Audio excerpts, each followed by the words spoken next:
శుభోదయం. నా పేరు కె సింహతేజ. నేను 10వ తరగతి చదువుతున్న విద్యార్థిని. ఇవాళ నేను మా తెలుగు 3వ పాఠం ఇరం తెలంగాణ పద్యం రచయిత దాశరథి కృష్ణమాచార్య రచించిన పద్యం గురించి చెప్పబోతున్నాను. నీ ఒడిలోన పెంచితివి నిండు కోటి కుర్రలన్, ప్రాయము వచ్చి తిని కృపాణము ఇచ్చితివి, యుద్ధమాడి వాజ్రేయ భుజబలము ధరింప జగము నవాబ్తో సవాల్ చేయమటంటి, వీ తెలుగు రేగడిలో జిగిమెందు మాతరో.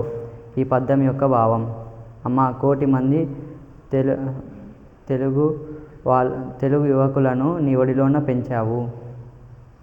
వాళ్లకు వయసు రాగానే చేతికి కత్తినిచ్చావు. వజ్ర సమానమైన భుజబలముతో లోకమంతా చూసే విధంగా నిజాంలపైకి యుద్ధమాడనీకి పంపించావు. ఈ నేలలో ఎంత బలం ఉందో కదా. ధన్యవాదాలు.